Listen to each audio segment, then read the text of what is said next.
예, 안녕하세요. 매일 말씀 묵상. 또 오늘도 하나님의 말씀으로 시작합니다.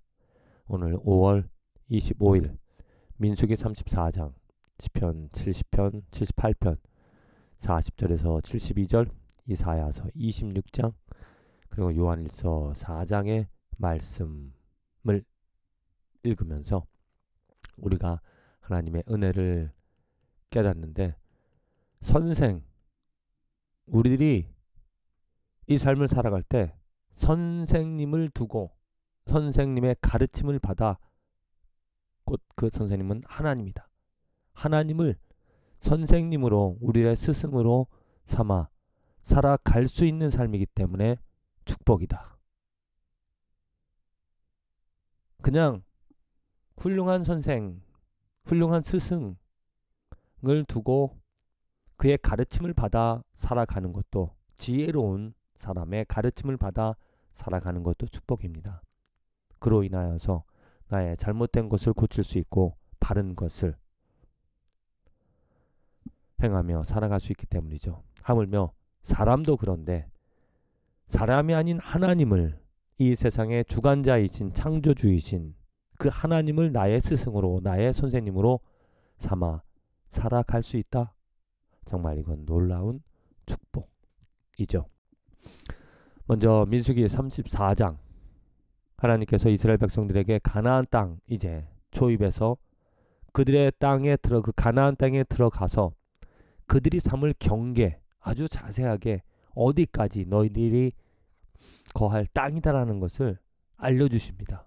동쪽, 남쪽, 서쪽, 북쪽, 동서남북 모든 경계를 말씀하여 주시고, 또 그와 더불어서 이제 그 땅에 들어가면 이제 제비를 뽑습니다. 제비를 뽑아서 많은 종족을, 많은 기업을 가진 사람들은 많은 땅을, 적은 기업을 가진 사람들은 적은 기업을 이렇게 받게 되어지는데, 그 받을 기업에 이제 지휘관직을 한 사람 한 사람씩을 또 택해 주십니다.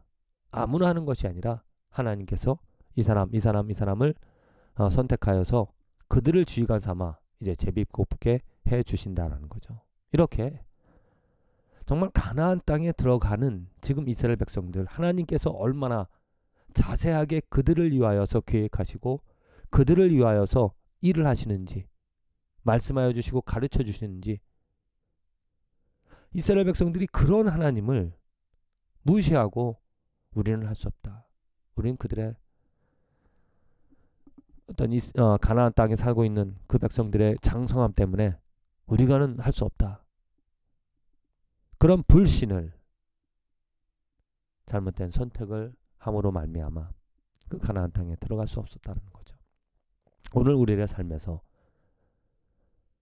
나는 얼마나 그 하나님의 가르침을 기대하고 하나님이 행하실 일들을 우리들에게 발걸음을, 우리들의 마음을 인도하여 주시고 깨닫게 하여 주실 그 하나님을 얼마나 기대하며 살아가는가. 하나님은 실수가 없으신 하나님이시고 모든 지혜를 가지신 하나님이십니다. 그 하나님께서 이렇게 말씀을 통하여서 오늘 우리에게 필요한 지혜와 지식을 충분히 공급해 주실 거라는 것, 그것을 믿고 담대하게 눈에 보여지는 그런 문제들 때문에 주저앉아서 한숨 쉴 것이 아니라,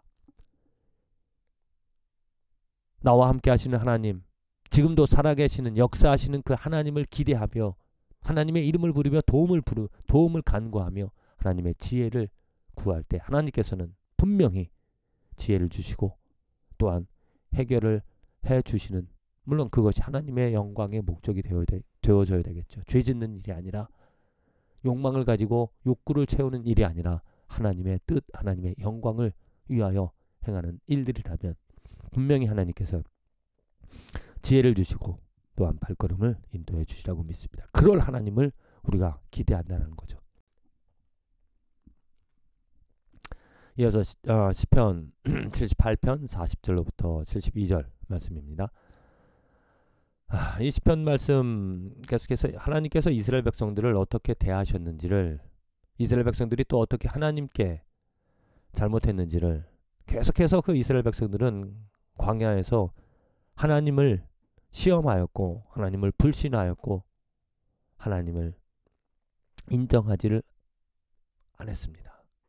그런 이스라엘 백성들을 하나님께서는 깨닫게끔 하시기 위하여서 정말 많은 일들을, 많은 것들을, 때로는 어려움들을 주시고 때로는 위로들을 보여주시면서 그 백성들을 인도해 주셨다는 거죠. 그리고 또한 70절부터 보면은 또 그의 종 다윗을 택하시되 양의 우리에서 취하시며 젖 양을 지키는 중에서 그들을 이끌어내사 그의 백성인 야곱 그의 소유인 이스라엘을 기르게 하셨더니 이에 그가 그들을 자기 마음의 완전함으로 기르고 그의 손의 능숙함으로 그들을 지도하였도다. 예. 왕을 통하여서 하나님께서 이스라엘 백성들을 인도해 주시는 그 왕의 선함을 다윗 왕의 지혜를 그 믿음을 그의 온전함을 통하여서 이스라엘 백성들이 얻을 수 있었던 그런 위로와 축복이 있었다는 겁니다. 하나님께서 백성들을 축복하시는 것이 이렇게 왕을 통하여서 그 백성들을 지도하시고 인도하여 주시고 축복해 주시는 것. 지금은 우리들의 이제 새로운 왕 예수 그리스도를 통하여서 우리들에게 그의 온전한 마음, 그의 온전한 믿음, 그의 온전한 신실함으로 말미암아 우리들을 위로하고 우리들의 마음을 충족시키며 우리들의 죄들을 용서해 주시며 우리들의 오늘 하루를 우리들과 함께 동행하시면서 축복해 주시는 그 은혜와 사랑을 우리는 오늘도 받을 수 있다는 겁니다. 예수 그리스도 그의 왕되심으로 인하여서. 이사야서 26장 하나님께서 이제 백성에게 승리를 주신다. 분명히 하나님께서 원하시는 것은 무엇이냐면 높은 데에 거주한 자를 낮추시며 솟은 성을 헐어 땅에 엎으시되 진토에 미치게 하셨도다. 하나님께서 의인, 하나님의 선택을 받은 그 백성들, 곧 하나님을 인정하는 그 백성들은 높이시지만 그 나머지 모든 것들은 다 낮추신다는 거죠. 그래서 밤에 내 영혼이 주를 사모하였사온즉 내 중심이 주를 간절히 구하오리니 이는 주께서 땅에서 심판하신 때에 세계의 거민이 의를 배움이니이다. 그래서 오늘 우리들이 밤낮을 가리지 않고 하나님을 사모하며 하나님의 뜻을 알고 하나님의 인도하심을, 특별히 하나님의 그 의를 배우면서 오늘 살아간다는 겁니다.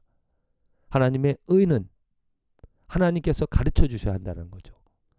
하나님이 보여주셔야 되고 하나님이 알려주셔야 우리는 깨달을 수 있고 알 수 있습니다. 절대로 내가 노력해서 내 안에서 나의 행위를 통하여서 알 수 있는 것이 아니라 하나님이 알려주셔야, 하나님이 깨닫게 하여 주셔야, 하나님이 내 눈을 뜨게 하여 주셔야, 하나님이 내 마음을 열어주셔야 그 하나님의 의를 배울 수 있다. 이렇게 하나님의 말씀을 주신 것, 이렇게 하나님의 말씀을 묵상하게 하시는 것이 바로 우리의 눈을 뜨게 하시고 우리에게 의를 알려주시는 그 도구라는 거죠. 하나님께서, 우리의 스승이신 하나님께서 오늘도 이렇게 말씀을 통하여 하나님이 이 세상에 있는 의, 사람이 만들어낸 그 의를 다 물리쳐 주시고 오직 하나님의 의만 세울 것인데 그 의를 우리가 알고 그 의를 배우며 그 의를 경배하며 그 의를 사모하며 살아가는 그 삶, 분명히 하나님께서 그 뜻을 알게 하신 것처럼 그 의도 매일매일 새롭게 알게 하여 주심으로 그 하나님을 경배하는 축복을 누리며 살아가게 하여 주실 줄로 믿습니다. 마지막 요한일서 4장의 말씀입니다. 사랑이라는 것, 하나님은 사랑이다라는 것을 분명하게 요한이 우리에게 말하고 있는데, 하나님은 사랑이기 때문에 우리가 그 하나님을 안다라면, 아니 하나님께서 먼저 우리에게 사랑을 보여주셨기 때문에 우리들이 그 사랑을 행할 수가 있다라는 거죠. 우리가 사랑하면 그가 먼저 우리를 사랑하셨습니다. 사랑은 여기 있으니 우리가 하나님을 사랑한 것이 아니요 하나님이 우리를 사랑하사 우리 죄를 속하게 하여 화목제물로 그 아들을 보내셨습니다. 사랑하는 자들아 하나님이 이같이 우리를 사랑하셨은즉 우리도 서로 사랑하는 것이 마땅하도다. 자, 이것입니다. 하나님이 먼저 그 사랑을 보여주셨기 때문에 우리는 그 사랑을 알고 그 사랑을 경험하여 그 사랑을 이제 행하며 살아갈 수 있다. 그렇습니다. 우리들이 오늘 하루를 또 힘차게 살아갈 수 있는 소망을 가지고 살아갈 수 있는 이유가 무엇인가? 바로 우리의 스승 되신 예수 그리스도가 있기 때문에 그가 우리들에게 사랑이 무엇인지를 하나님의 의가 무엇인지를 가르쳐 주시고 알려주시기 때문에 우리들은 오늘 우리의 삶의 자리에서 그 깨달음을 가지고 살아갈 수 있다는 거죠. 부디 하나님의 의를 먼저 배워서 그 의로 감동, 변화되어 그 의를 또 행하며 살아갈 수 있는 축복된 날들이 되어지기를 간절히 기도드립니다.